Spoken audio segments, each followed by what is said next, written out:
ध्रुवे गौरचन्द्राय राधिकायेस्तदालये कृष्णाय कृष्णभक्ताय तद्भक्ताय नमो नमः। हरि बोल आर मदन मोहन हेरिब गो। हरि बोल आर मदन मोहन हेरिब गो। আমি এই রূপেতে ব্রজের পথে চলিব গো। আমি এই রূপেতে ব্রজের পথে চলিব গো। হরি বলব আর মদন মোহন হেরিব গো। যাব গো ব্রজেন্দ্রপুর হব গোপী পায়ের নুপুর। যাব গো ব্রজেন্দ্রপুর হব গোপী পায়ের নুপুর। নুপুর হয়ে রুনু ঝুনু বাজিব গো। নুপুর হয়ে রুনু ঝুনু বাজিব গো। হরি বলব আর মদন মোহন হেরিব গো। রাধা কৃষ্ণের রূপ মাধুরী দেখিব দু নয়ন ভরি। রাধা কৃষ্ণের রূপ মাধুরী দেখিব দু নয়ন ভরি। নিকুঞ্জের দ্বারের দ্বারি রহিব গো। নিকুঞ্জের দ্বারের দ্বারি রহিব গো। হরি বলব আর মদন মোহন হেরিব গো। বিপিনে বিনোদ খেলা সঙ্গে তেরা খালের মেলা। বিপিনে বিনোদ খেলা সঙ্গে তেরা খালের মেলা। তাদের চরণের ধুলা মাখিব গো। আমি তাদের চরণের ধুলা মাখিব গো। হরি বলব আর মদন মোহন হেরিব গো। ব্রজবাসী তোমরা সবে এই অভিলাষ পুরা হইবে। ব্রজবাসী তোমরা সবে এই অভিলাষ পুরা হইবে। আর কবে কৃষ্ণের বংশী শুনিব গো। আমি আর কবে কৃষ্ণের বংশী শুনিব গো। হরি বলব আর মদন মোহন হেরিব গো। এ দেহ অন্তিম কালে রাখব শ্রী যমুনার জলে। এ দেহ অন্তিম কালে রাখব শ্রী যমুনার জলে। জয় রাধে গোবিন্দ বলে ভাসিব গো। জয় রাধে গোবিন্দ বলে ভাসিব গো। হরি বলব আর মদন মোহন হেরিব গো। কহে নরোত্তম দাস না পুরিল অভিলাষ। কহে নরোত্তম দাস না পুরিল অভিলাষ। আর কবে ব্রজে বাস করিব গো। আমি আর কবে ব্রজে বাস করিব গো। হরি বলব আর মদন মোহন হেরিব গো। হরে কৃষ্ণ কৃষ্ণ কৃষ্ণ হরে হরে। হরে রাম রাম রাম হরে হরে। হরে কৃষ্ণ কৃষ্ণ কৃষ্ণ হরে হরে। হরে রাম রাম রাম হরে হরে। হরে কৃষ্ণ কৃষ্ণ কৃষ্ণ হরে হরে। হরে রাম রাম রাম হরে হরে। हरि हरे बोल कृष्ण माता जी। समस्त प्रणाम। समस्त प्रणाम माता जी।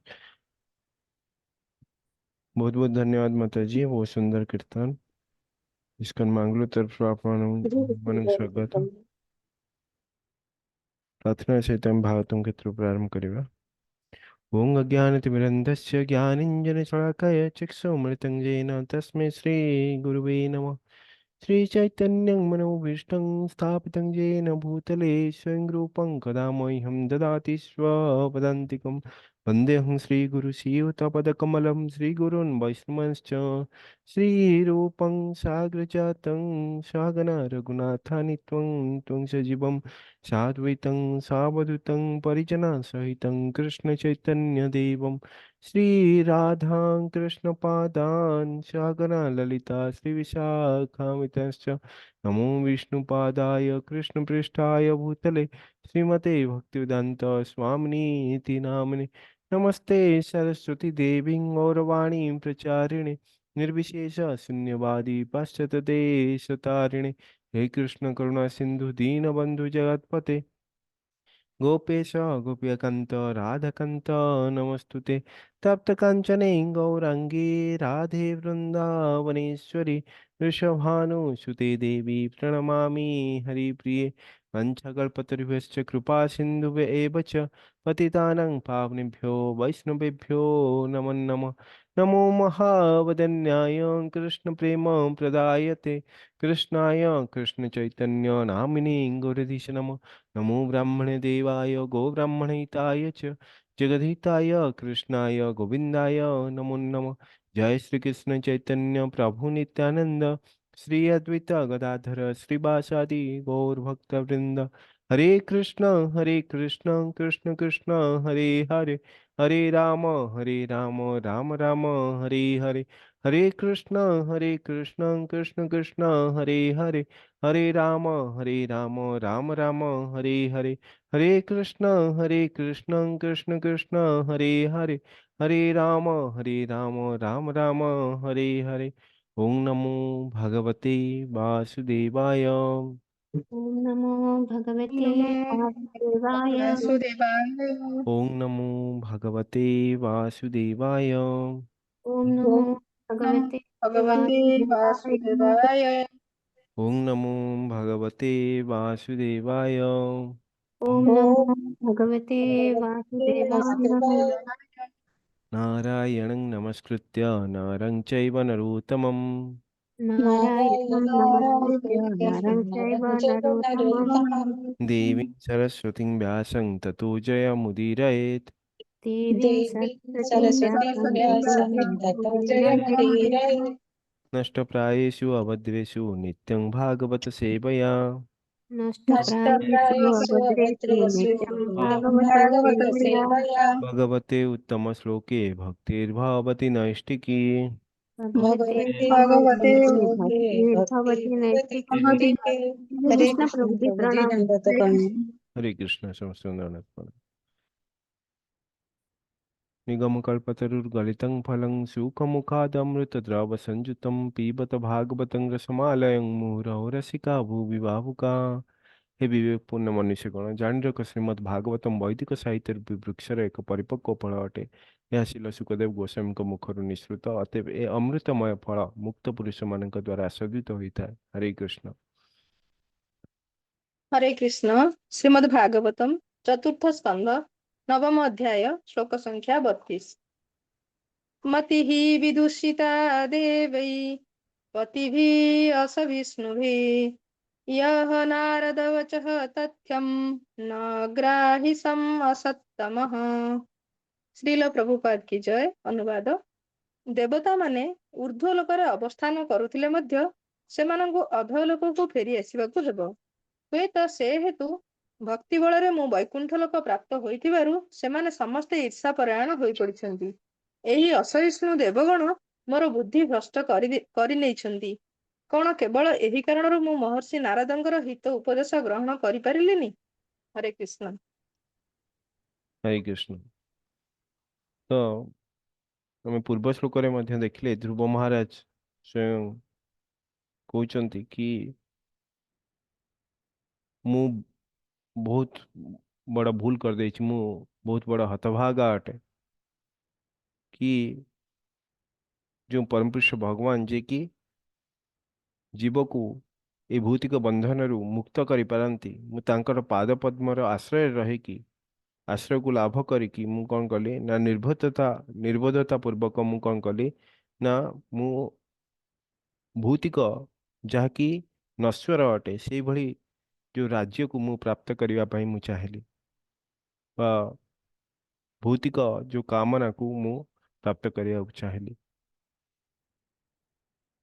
କି ମୁଁ ଚାହିଁଥିଲେ ମୁଁ ରତ୍ନ ବା ଯେଉଁ ହୀରା ଖଣ୍ଡ ମୁଁ ଖୋଜୁଥିଲି ମାନେ ମୁଁ ହୀରା ଖଣ୍ଡ ଯଦି ପ୍ରାପ୍ତ କରିବାକୁ ଚାହିଁଥାନ୍ତି ମୁଁ ତାହେଲେ ହୀରା ଖଣ୍ଡ ପ୍ରାପ୍ତ କରିପାରିଥାନ୍ତି କିନ୍ତୁ ମୋର ଯେହେତୁ ପରମପୁରୁଷ ଭଗବାନଙ୍କୁ ପ୍ରତି ଯେଉଁ ଭଗବାନଙ୍କୁ ମୁଁ କ'ଣ ସାମାନ୍ୟ ଭୌତିକ ରାଜ୍ୟ ମାଗିଲି ତାହାଦ୍ୱାରା ଭଗବାନ ମଧ୍ୟ ମୋତେ ସେଭଳି କାଚ ଖଣ୍ଡ ସଦୃଶ ମୋତେ ସେଭଳି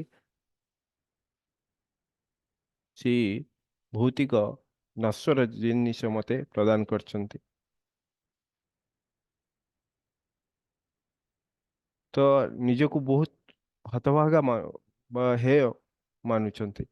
ତ ଏଠାରେ ପୁନର୍ବାର ସେ ଦେବତାମାନଙ୍କୁ ମଧ୍ୟ ତାଙ୍କ ପ୍ରତି ଈର୍ଷାଳୁ ହୋଇ ଉଠୁଛନ୍ତି ଦେବତାମାନଙ୍କ ପ୍ରତି କହୁଛନ୍ତି ମତି ହିଁ ବିଦୁଷିତା ଦୈବେ ହିଁ ଯେଉଁ ଦେବତାମାନଙ୍କ ଦ୍ୱାରା ମୋର ବୁଦ୍ଧି ଦୂଷିତ ହେଇଯାଇଥିଲା।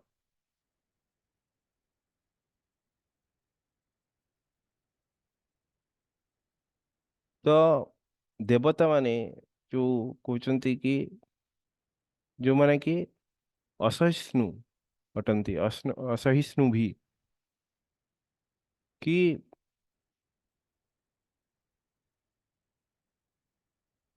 ବାସ୍ତବରେ ଯେଉଁ ଦେବତାମାନେ ସେମାନଙ୍କର ପୁଣ୍ୟ କର୍ମର ଫଳ ଯେତେବେଳେ ଦେବଲୋକରେ ସରିଯାଏ ବା ସେମାନଙ୍କର ଯେଉଁ ଆରାମ ଅୟାସୀ ବା ଯେଉଁ ପୁଣ୍ୟ କର୍ମର ଫଳ ଭୋଗ କରିସାରନ୍ତି ସେମାନେ ପୁନର୍ବାର ଏଇ ମର୍ତ୍ତ୍ୟ ମଣ୍ଡଳକୁ ବା ଏଇ ପୃଥିବୀ ଲୋକକୁ ସେମାନେ ପତିତ ହେଇଥାନ୍ତି। ତ ସେଇ କହୁଛନ୍ତି ସେଇଭଳି ଯେଉଁ ଅସହିଷ୍ଣୁ ଯେଉଁ ଦେବତା ମାନଙ୍କ ଦ୍ୱାରା ମୋର ବୁଦ୍ଧି କଳୁଷିତ ବା ଯେଉଁ ଦୂଷିତ ମୋର ବୁଦ୍ଧି ଦୂଷିତ ହେଇଯାଇଥିଲା ସେଇ ସମୟରେ। ଆଉ ତ ଧ୍ରୁବ ମହାରାଜ ପରମପୁରୁଷ ଭଗବାନଙ୍କର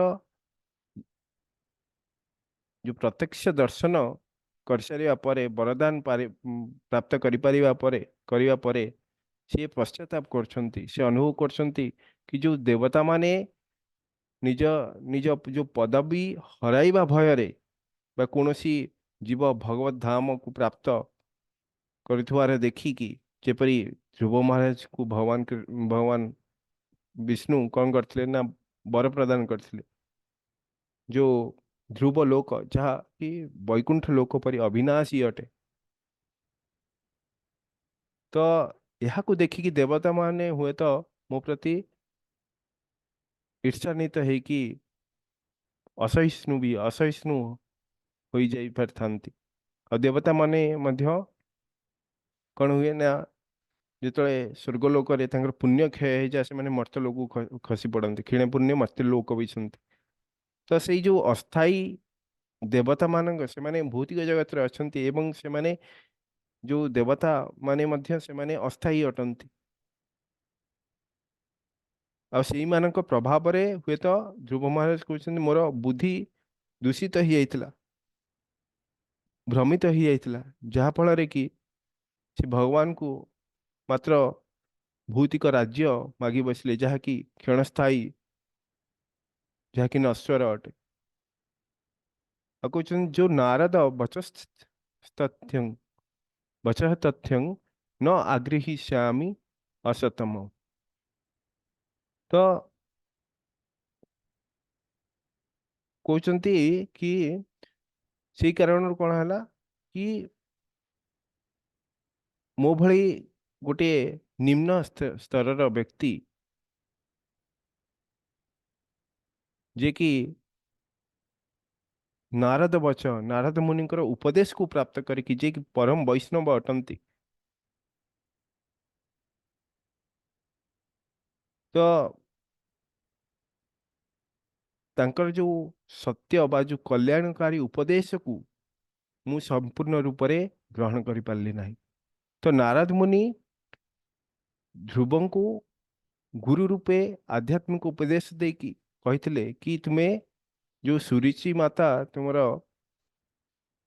जो तुमको जो अपमानित करछंती ताकू तारी ऊपर गुरुत्व न देकी तुम्हें कौन कर ये भौतिक जगत जो मायार ऊर्ध्व को उठिवा उचित। किंतु ध्रुव ध्रुव महाराज कौन कले निजर जो प्रतिशोध रही से क्षत्रिय थिले आउ तांकर वास्तविक केही तांको अपमानित कले निश्चित भाव में स्वाभाविक कथा कि से प्रतिशोध परायण हो जिवे। आउ से जो परम वैष्णव से जो नारद मुनिंकर से उपदेश को से अवहेला करिकी से कौन कले ना भौतिक साम्राज्य लाभ करने को चाहिए। ध्रुव महाराज निजको कौन कहते असत्तम माने अति अधम अत्यंत हीन दीन बोली कहते कि मो परी गोटे दीन अधम व्यक्ति को मते नारद मुनि परी परम को वैष्णवकर मते कृपा प्राप्त होता। तो से देवता मानक जोगु ही मोर बुद्धि भ्रष्ट हो जाइथिला। तो से स्वयं ध्रुव महाराज निजर ही निंदा करछंती कि मु केड़े हतभागा अटे कि मो पर जो देवता माने मोर बुद्धि को भ्रष्ट कर देइथिले जहा फल कि मु मोर गुरु नारद मुनिंकर जो कल्याणकारी जो कथा को मु ग्रहण न करिकी मु एई सांसारिक भौतिक जो क्षणस्थायी वस्तु पछरे मु धावमान हेली। तो नारद मुनि को जेतल ध्रुव महाराज से जंगल बाट देकी जाउथले वन को जाउथले सेतल नारद मुनि भेट हो जाइथिले। तो सेतल ध्रुव महाराज कौन कहिथिले ना कि ध्रुव महाराज नारद मुनि कहले कि जो सुरुचि माता जो कटु वाक्य अटे मोर हृदय को बहुत अपमानित करछि बा बहुत कष्ट प्रदान करिछि। आ मोर जो ये जो क्षेत्रीय स्वभाव जोगु मु कौन मु शांत होकर रही पार नहीं। आ मोर जो मु कौन चाहूँगी ना मु मोर पिता मोर पितामह प्रपितामहଙ୍କ को जहाँ प्राप्त न होइछि सेई भली मते राज्य दरकार सेई भली मते पदवी दरकार। तो जदि मोर ना ध्रुव महाराज सीधा सीधा कही दौरान नारद मुनि को ध्रुव महाराज जंगल अभिमुखे माता कथा शुणिकी जंगल अभिमुखे जाउछंती कि भगवान को प्राप्त करिवे एवं भगवान को ठारू कौन प्राप्त करिवे ना भगवान को तपस्या करिवे आउ भगवान को ठारू मोर पिता प्रपितामह पितामह ठारू सबुठार बड़ पदवी बड़ राज्य को प्राप्त करने को चाहिए। तो सही रास्तार गला बेले नारद मुनि भेटुंट आउ नारद मुनि पचार तुम्हें कुआड़े जाऊच। तो सीधा सीधा ध्रुव महाराज कहते तुम्हें तुमको जदि मजे ये जो जदि मोर कल्याण चाहूच मते जदि कृपा करने को चाहूच ताहले मते परमपुरुष भगवान को प्राप्त होबार सरल मार्ग मते कहीदियो नहले मु जाउची। तो ध्रुव महाराज जो जंगल को जाउछंती नारद मुनि अटकैवा को चाहूंट कि तुम्हें बहुत छोट अट ये जो अपमान जो सम्मान को अपमान सम्मान दुटा कौन कौन अपोजिट वर्ड। तो ये सब को तुम्हें धर ना तुम्हें कौन कर ना घर को फेरी जाओ और तुम्हें वर्तमान तपस्या करिवार तुमर समय ही नहीं। किंतु ध्रुव महाराज ये जो भौतिक जगत जो मायार प्रभाव रे पड़ी सी आउ फेर को चाहू नथिले। से स्पष्ट भाग नारद मुनि को कहले कि से भगवान को प्राप्त करने से घर को छाड़ी सारी अब आउ मु वर्तमान मु तपस्या मार्ग रे अग्रगति करने चाहूँ मु बिल्कुल भी मु गृह को जीवी ना ଆପଣ ଯାହା ବି କୁହନ୍ତୁ। ତ ଧ୍ରୁବ ମହାରାଜଙ୍କ ଠାରେ କଣ ଥିଲା ନା ଦୃଢ଼ତା ଥିଲା। ତାଙ୍କର ଯୋଉ ନିଷ୍ଠା ଥିଲା, ଯୋଉ ସଂକଳ୍ପ ଥିଲା, ତାହାକୁ ଦେଖିକି ନାରଦ ମୁନି ଅତ୍ୟନ୍ତ ପ୍ରସନ୍ନ ହେଇଗଲେ ଆଉ ଧ୍ରୁବ ମହାରାଜଙ୍କୁ ଗୁରୁ ମନ୍ତ୍ର ପ୍ରଦାନ କଲେ, ଓಂ ନମୋ ଭଗବତେ ବାସୁଦେବା। ଆଉ ସେଠାରୁ ସିଏ ମଧୁବନକୁ ଯାଇଥିଲେ, ମଥୁରାରେ ସେ ମଧୁବନକୁ ଯାଇକି ସେଠାରେ ସିଏ ଏଇ ଯୋଉ କଠୋର ତପସ୍ୟା କରିଥିଲେ 6 ମାସ। ତାପରେ ପରମପୁରୁଷ ଭଗବାନଙ୍କୁ ପ୍ରାପ୍ତ ହେଇଥିଲେ। ତ ଶିଲ ପ୍ରଭୁପାଦ ବହୁତ ସୁନ୍ଦର ଭାବରେ ଏହା ତାତ୍ପର୍ଯ୍ୟ କହୁଛନ୍ତି କି ବୈଦିକ ସାହିତ୍ୟରେ ଏପରି ବହୁ ଉଦାହରଣ ଅଛି ଯେତେବେଳେ କୌଣସି ବ୍ୟକ୍ତି କଠିନ ତପସ୍ୟା କରନ୍ତି ସେତେବେଳେ ଦେବତାଗଣ ବଡ଼ ବ୍ୟତିବ୍ୟସ୍ତ ହୋଇପଡ଼ନ୍ତି। ତ କାରଣ ସେମାନେ ଦେବଲୋକରେ ଯେଉଁ ଉଚ୍ଚ ଆସନର ଅଧିକାରୀ କରିଛନ୍ତି, କାଳେ ସେମାନେ ତାହା ହରାଇବେ, ଏହି କାରଣରୁ ସେମାନେ ତପସ୍ୟା କରୁଥିବା ବ୍ୟକ୍ତିର କିଛି ବିଘ୍ନ ଘଟାନ୍ତି। ଏକଥା ସେମାନେ ଜାଣିଥାନ୍ତି ଯେ ଉଚ୍ଚ ଲୋକରେ ଥିବା ସେମାନଙ୍କର ପଦବୀ ସ୍ଥାୟୀ ନୁହେଁ। ଏହା ଶ୍ରୀମଦ୍ ଭଗବଦ ଗୀତାର 9ମ ଅଧ୍ୟାୟରେ କୁହାଯାଇଛି ଯେ କ୍ଷୀଣେ ପୁଣ୍ୟ ମର୍ତ୍ତ୍ୟ ଲୋକମ୍ ବିଶନ୍ତି। ପୁଣ୍ୟ କ୍ଷୟ ହେଲା ପରେ ଉଚ୍ଚ ଲୋକର ଅଧିବାସୀ ଦେବତାଗଣ ଓ ଭୂଲୋକକୁ ଏମାନେ କଣ ଭୂଲୋକକୁ ଫେରି ଆସନ୍ତି।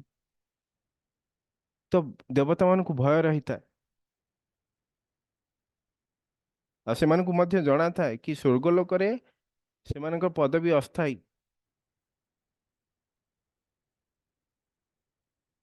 ତେଣୁ କାରଣ ସ୍ୱର୍ଗଲୋକରେ ଯୋଉ ବହୁତ ଆରାମଦାୟକ ସ୍ଥିତି ରହିଥାଏ, ବହୁତ ଏଇ ପୃଥିବୀ ଲୋକ ଅପେକ୍ଷା ବହୁତ ସୁଖ ରହିଥାଏ। ଆଉ ଯେତେବେଳେ ସେଠାରେ ରହିକି ତାଙ୍କର ଜୀବର ପୁଣ୍ୟ କ୍ଷୟ ହେଇଯାଏ, ସେତେବେଳେ ତାକୁ ପୁନର୍ବାର ଏଇ ମର୍ତ୍ତ୍ୟ ଲୋକକୁ ହିଁ ଆସିବାକୁ ପଡ଼ିଥାଏ।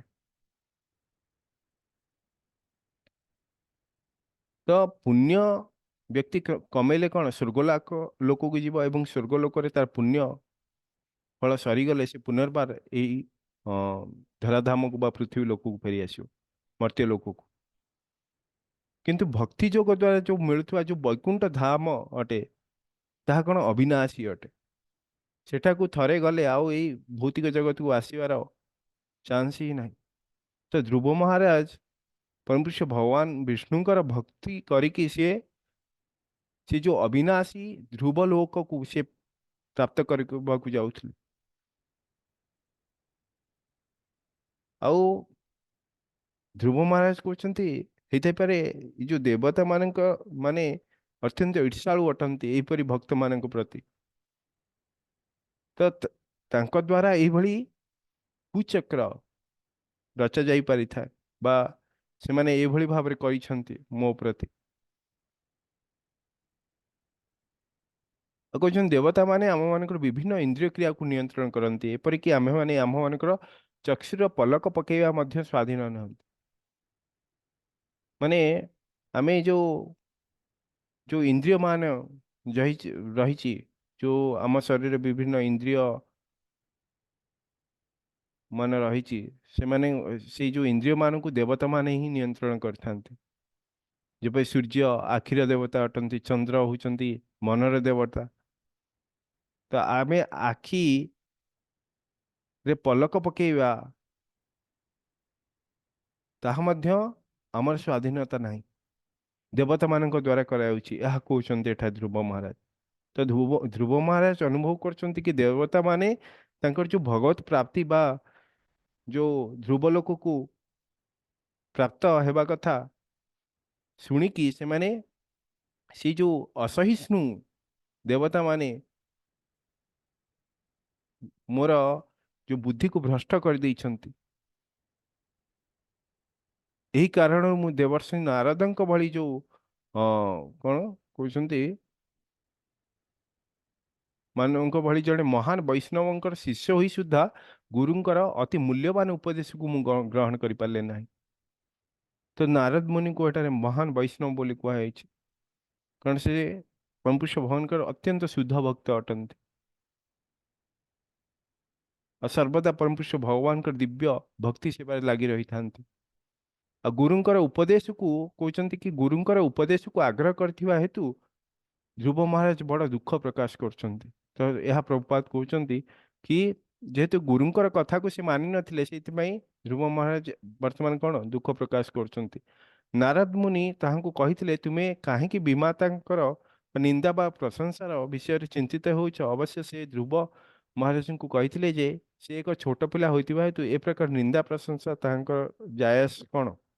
କିନ୍ତୁ ଧ୍ରୁବ ମହାରାଜ ଭଗବାନଙ୍କ ଠାରୁ ଇପ୍ସିତ ବର ପ୍ରାପ୍ତ ହେବା ନିମିତ୍ତ ଏକ ଜିଦ୍ ଧରିଥିଲେ ଏବଂ ସେଇଥିପାଇଁ ନାରଦ ମୁନି ତାଙ୍କୁ ଘରକୁ ଫେରିଯିବା ପାଇଁ କହିଲେ। ପରେ ପରେ ପରିପକ୍ୱ ଅବସ୍ଥା ପ୍ରାପ୍ତ ହେଲେ ସେ ଭକ୍ତି ଯୋଗ ସାଧନ ଅଭ୍ୟାସ କରିବାକୁ ଚେଷ୍ଟା କରିବେ। ନାରଦ ମୁନିଙ୍କର ଏ ଉପଦେଶକୁ ଆଗ୍ରହ କରିଥିବା ହେତୁ ଧ୍ରୁବ ମହାରାଜ ଦୁଃଖ ପ୍ରକାଶ କଲେ ଏବଂ ଏକ ନଶ୍ୱର ବସ୍ତୁ ପ୍ରାର୍ଥନା କରିବା ନିମିତ୍ତ ସେ ଜିଦ୍ ଧରିଥିଲେ। ତାହା ହେଉଛି ବିମାତାଙ୍କର ଅପମାନର ପ୍ରତିଶୋଧ ଏବଂ ପିତୃ ରାଜ୍ୟର ଅଧିକାର।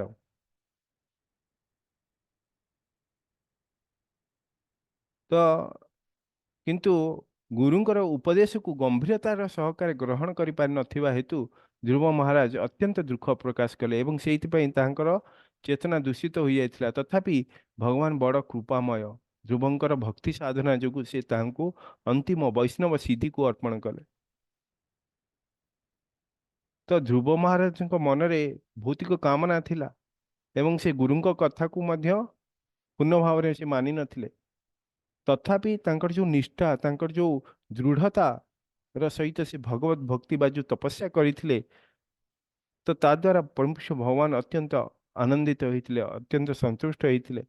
ଭଗବାନ ଏତେ ଦୟାଳୁ ଅଟନ୍ତି କି ଧ୍ରୁବ ମହାରାଜଙ୍କର ଯେଉଁ ଭୌତିକ ଯେଉଁ କାମନା, ଯେଉଁ ଅଜ୍ଞାନତାକୁ ଭଗବାନ କ'ଣ କରିଥିଲେ, କ୍ଷମା କରିଦେଇଥିଲେ ଆଉ ତାଙ୍କ ଭକ୍ତିରେ ପ୍ରସନ୍ନ ହେଇଥିଲେ।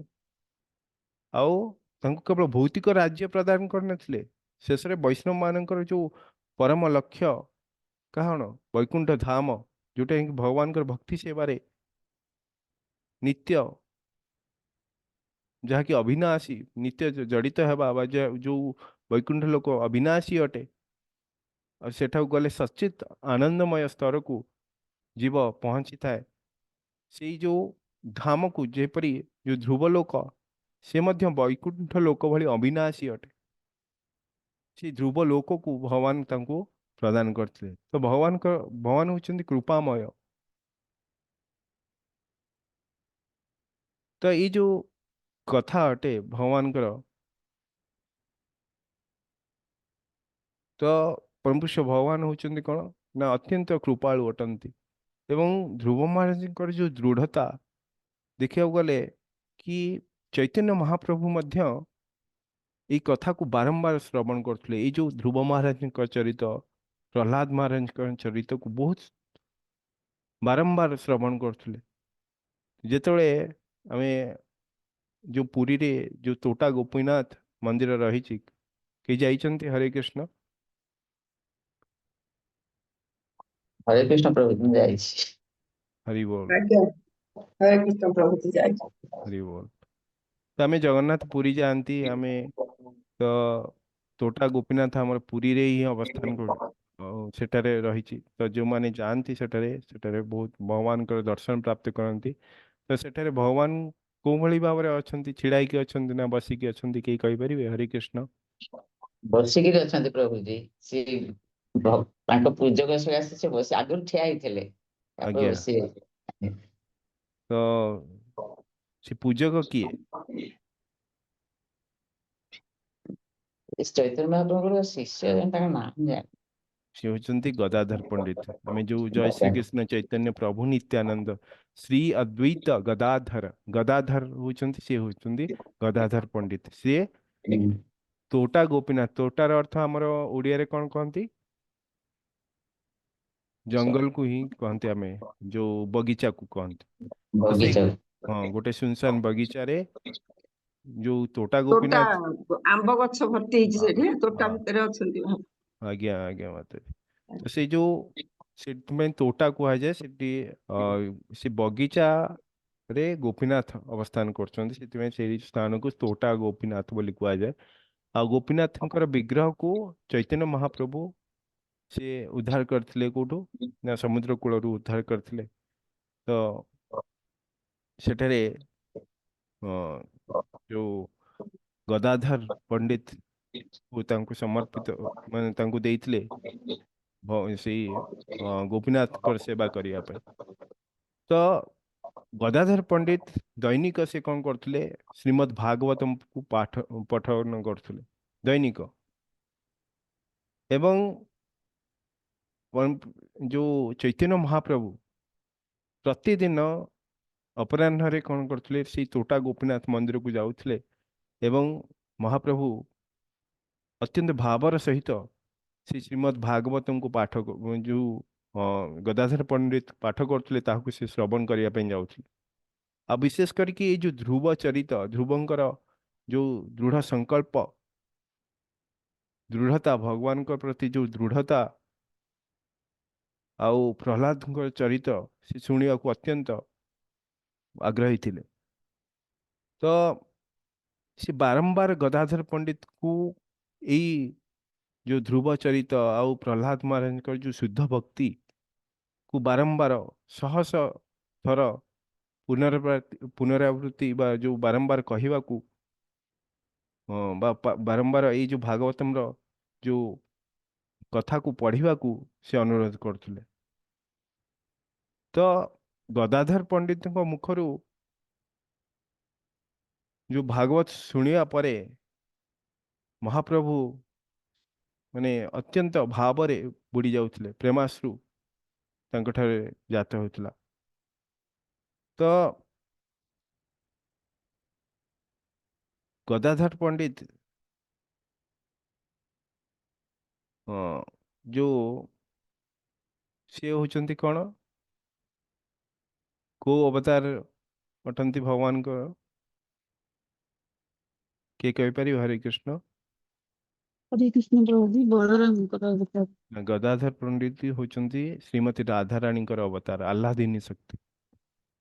ଆଉ ଚୈତନ୍ୟ ମହାପ୍ରଭୁ ହଉଛନ୍ତି କିଏ ନା ସ୍ୱୟଂ ଶ୍ରୀକୃଷ୍ଣ, ଯିଏକି ରାଧାରାଣୀଙ୍କର ଭାବକୁ, ତାଙ୍କର କାନ୍ତିକୁ ନେଇକି ସେ ଅବତୀର୍ଣ୍ଣ ହେଇଥିଲେ। ଏପଟରେ ଗଦାଧର ପଣ୍ଡିତ ଯିଏକି ସାକ୍ଷାତ ରାଧାରାଣୀ ଅଟନ୍ତି, ଆଉ ଏପଟରେ ଭଗବାନ କୃଷ୍ଣ ଯିଏକି ଚୈତନ୍ୟ ମହାପ୍ରଭୁ ରୂପରେ ଗଦାଧର ପଣ୍ଡିତଙ୍କ ଠାରୁ କଣ କରୁଛନ୍ତି ନା ଭାଗବତମ କଥା ଶ୍ରବଣ କରୁଛନ୍ତି। ତ ଗଦାଧର ପଣ୍ଡିତଙ୍କ ମୁଖରୁ ଯୋଉ ଭକ୍ତମାନଙ୍କର କଥା, ଯୋଉ ଧ୍ରୁବ ମହାରାଜ, ପ୍ରହ୍ଲାଦ ମହାରାଜଙ୍କର କଥାକୁ ଶୁଣିକି ଅତ୍ୟନ୍ତ ଆନନ୍ଦିତ ହୋଇଥିଲେ। ଆଉ ସେ ପ୍ରେମରେ ଗଦଗଦ ହେଇଯାଉଥିଲେ, ଆନନ୍ଦ ଅଶ୍ରୁରେ ସିଏ ବହୁତ ଆନନ୍ଦିତ ହଉଥିଲେ। ତ ଏଇ ଯୋଉ ଧ୍ରୁବ ମହାରାଜଙ୍କ କଥା ଆମକୁ ବହୁତ କଥା ଆମେ ଶିକ୍ଷା କରିବାକୁ, ଆମକୁ ଶିକ୍ଷା କରିବା ଉଚିତ। ଯେପରିକି ସବୁଠାରୁ ବଡ଼ ଜିନିଷ ହଉଛି କଣ, ସଂକଳ୍ପ, ଦୃଢ ସଂକଳ୍ପ। ମାତ୍ର 5 ବର୍ଷର ବାଳକ 6 ମାସରେ ପରମପୁରୁଷ ଭଗବାନଙ୍କୁ ସାକ୍ଷାତ ଦର୍ଶନ କରିପାରିଥିଲେ। ତ ଏଇ କଥାକୁ ଚୈତନ୍ୟ ମହାପ୍ରଭୁ ବାରମ୍ବାର ଶ୍ରବଣ କରିବାକୁ ଚାହୁଁଥିଲେ, ଯାହାକି ଗଦାଧରଙ୍କ ମୁଖରୁ, ଗଦାଧର ପଣ୍ଡିତଙ୍କ ମୁଖରୁ, ଏବଂ ସେ ଶ୍ରବଣ କରୁଥିଲେ। ତ ଏଇ ଯୋଉ ଧ୍ରୁବ ଚରିତ ବହୁତ ମୂଲ୍ୟବାନ ଅଟେ ଆମମାନଙ୍କ ପାଇଁ ବା ସମଗ୍ର ମନୁଷ୍ୟ ସମାଜ ପାଇଁ। କିପରି ଭାବରେ ଆମେ ପରମପୁରୁଷ ଭଗବାନଙ୍କ ଭକ୍ତିରେ, ଭଗବାନଙ୍କ ପ୍ରତି ଆମେ ଦୃଢ ସଂକଳ୍ପ ହେଇକି ଆମର ଭକ୍ତିରେ ଆମେ ଅଗ୍ରଗତି କରିବା। ହରେ କୃଷ୍ଣ। ଆମେ ଏଠି ବିରାମ ଦେବା। हरे कृष्ण प्रभु जी बलरामଙ୍କ ଅବତାର କିଏ ତାଙ୍କ ମଧ୍ୟରୁ 5 ଜଣଙ୍କ ମଧ୍ୟରୁ? जय श्री कृष्ण श्री चैतन्य प्रभु नित्यानंद। जो चैतन्य महाप्रभु जी की कृष्ण स्वयं कृष्ण अटंती एवं राधाराणीଙ୍କର जो कांति को धरिकी से अवतीर्ण होते, श्री चैतन्य प्रभु नित्यानंद, नित्यानंद होचंदी श्री बलराम। और श्री अद्वैत आचार्य किए कहि परिबे? हरे कृष्ण। ନାରଦ अद्वैत आचार्य और श्री अद्वैत गदाधर श्रीवास आदि। ଶିବାସରୀ ନାରଦ। श्रीवास होचंदी नाथ। ହୁଁ।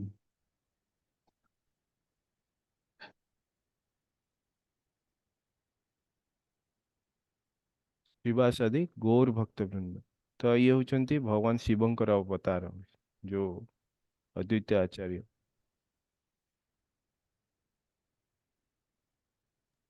प्रभुजी नित्य गौर दुई जन अटंती ना जने प्रभुजी? गौरांग होचन चैतन्य महाप्रभु। भगवानकर जो राधा रानीकर जो कांति स्वर्ण वर्ण से गौर बोली कहुई। गौरांग गौर अंग जो सुनार रंग कौन राधा रानीकर अंग से बड़ी पूरा कांति तांकर जो दीप्तिमान दीप्तिमान स्वर्णर कौन तांकर जो कांति अटे स्वर्ण अलंकार रु जो भली दीप्ति बाहर था से भली तांकर रंग राधा रानीकर जो तांकर शरीरर रंग अटे आ से भली चैतन्य महाप्रभुंकर मध्य से भली कांति अटे।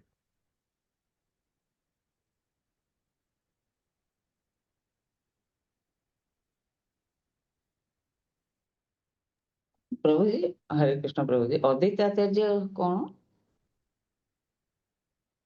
भगवान शिवंकर शिव ସେଇ ଅଦ୍ୱୈତ ଆଚାର୍ଯ୍ୟଙ୍କ ଆହ୍ୱାନ ପ୍ରାର୍ଥନାର ଆହ୍ୱାନରେ ଚୈତନ୍ୟ ମହାପ୍ରଭୁ ଆସିଥିଲେ। ଶିଶିରେ ପଢା ହଉଛି। बुझिपारे माता जी गदाधर पंडित जिते भागवतम पाठ करते से चैतन्य महाप्रभु आसते। गदाधर पंडित होती सी होती भगवान पुण्यश्री राधा रानीकर जो स्वरूप अटंती। हरे कृष्ण। हरे कृष्ण। आउ कह किसी क्वेश्चन अच्छी?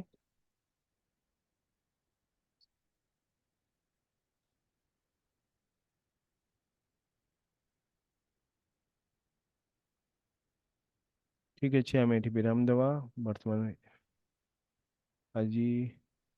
हरे कृष्ण कहार क्लास अच्छी प्रभु जी? धीरे कृष्ण प्रभु जी हरे कृष्ण। हरे कृष्ण प्रभु जी धन्यवाद प्रणाम। धन्यवाद प्रणाम प्रभु जी। आपणकर क्लास अच्छी कि आज?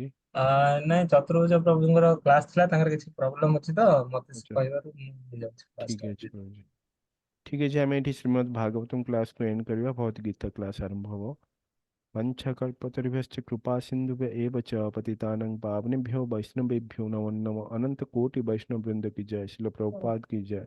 ग्रंथराज श्रीमद् भागवतम की जय। तीन हरे कृष्ण महामंत्र करिवा। हरे कृष्ण कृष्ण कृष्ण हरे हरे हरे राम राम राम हरे हरे हरे कृष्ण कृष्ण कृष्ण हरे हरे हरे राम राम राम हरे हरे हरे कृष्ण कृष्ण हरे हरे हरे राम राम हरे हरे हरे कृष्ण प्रभु जी प्रणाम जी प्रणाम हरे नमस्ते कृष्ण प्रभु जी माता जी समस्त प्रणाम।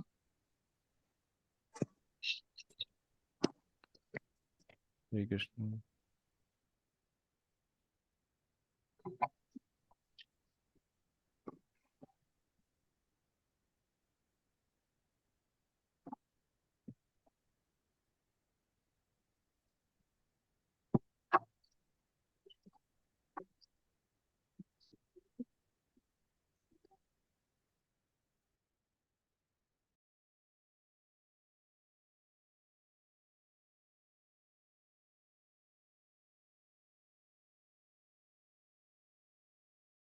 हरे कृष्ण प्रभु जी स्टार्ट करवा मंगलाचरण रू। हरे कृष्ण प्रभु जी दंडवत प्रणाम प्रभु जी। आज्ञा प्रभु जी। तो समस्त को पुणी थे स्वागत भगवत गीतार पाठ्यक्रम रे। क्लास आरंभ पूर्व आम मंगलाचरण करवा क्लास आरंभ। ओम नमो भगवते वासुदेवाय। ओम नमो भगवते वासुदेवाय। ओम नमो भगवते वासुदेवाय। ओम अज्ञानतिमिरन्धस्य ज्ञानाञ्जनशलाकया चक्षुरुन्मिलितं येन तस्मै श्रीगुरुवे नमः।